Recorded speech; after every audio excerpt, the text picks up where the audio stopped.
नमस्कार।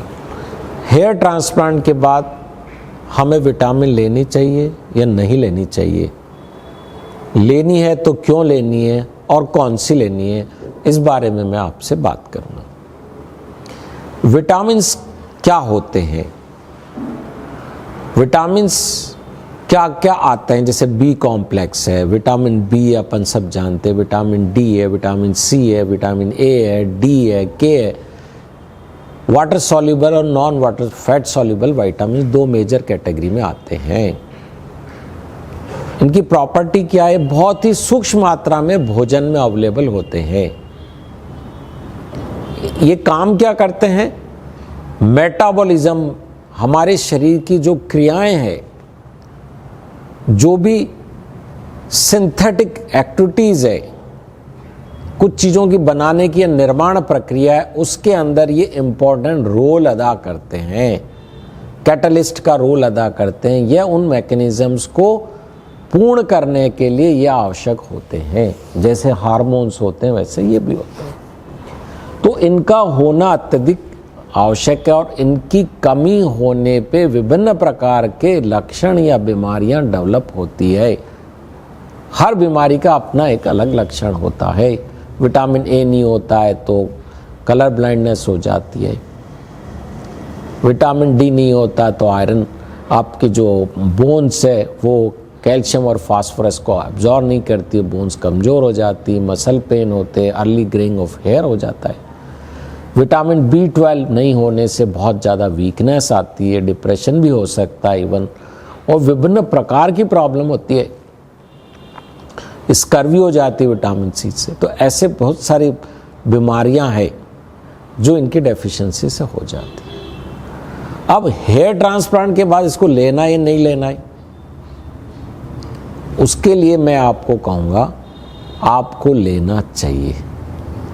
क्यों लेना चाहिए, उसका मुख्य कारण है कि जो हम आज भोजन कर रहे हैं उस भोजन में विटामिन की कंटेंट बहुत ज़्यादा कम है और पेस्टिसाइड ज़्यादा है। दूसरा, मैंने जो शुरू में कहा था कि विटामिन भोजन में बहुत ही कम मात्रा में होता है।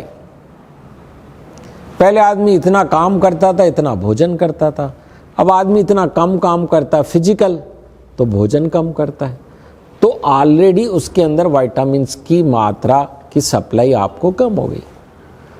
पहले भोजन शुद्ध था, आज भोजन में 50-60% अडल्ट्रेशन है और न्यूट्रिएंट्स कम है।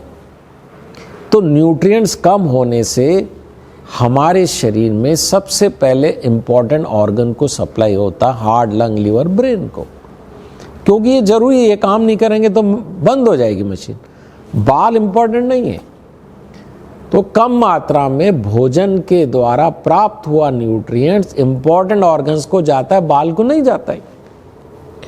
और हेयर ट्रांसप्लांट में हमने जड़ को लगाया, बाल को नहीं लगाया, तो जड़ बाल बनाएगी, तो बाल बनाने के लिए उसको प्रोटीन, विटामिन, मिनरल सब चाहिए। ऐसे जैसे मकान बनाने की परमिशन आपने नगर निगम से ली है, आपके आर्किटेक्ट ने नक्शा बना के दे दिया है, लेबर सप्लाई कर दी, इसका मतलब नहीं मकान बन जाएगा, आपको गारा चूना सीमेंट देना पड़ेगा। तो जड़ लगाई गई है, इसका मतलब ये नहीं कि उससे बिना कुछ सप्लाई करे बाल बन जाएगा।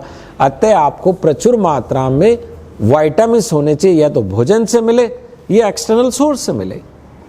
भोजन से नहीं मिल पाते पूरे, क्योंकि उसमें पेस्टिसाइड जाता है। अतः आपको विटामिन डॉक्टर की एडवाइस पे प्रोटीन, न्यूट्रिएंट्स, मिनरल्स ये उचित मात्रा में लेने चाहिए, जिससे आप स्वस्थ रहें और आपके शरीर में जो भी निर्माण की प्रक्रियाएं चल रही है और बाल के कॉन्टेक्स्ट में जो बाल बनना है, नया बाल, वो सुचारू रूप से एक हेल्दी बाल का निर्माण हो सके। तो मैं एक लाइन में कहूँगा कि हेयर ट्रांसप्लांट के बाद कुछ विटामिन, न्यूट्रिएंट्स, मिनरल्स को लिया जाना चाहिए डॉक्टर की एडवाइस के बाद में, क्योंकि हमारे भोजन से जो सप्लाई होती है वो सफिशिएंट नहीं रहती है। I think I have explained you. Even then you have any question, please ask. Thank you.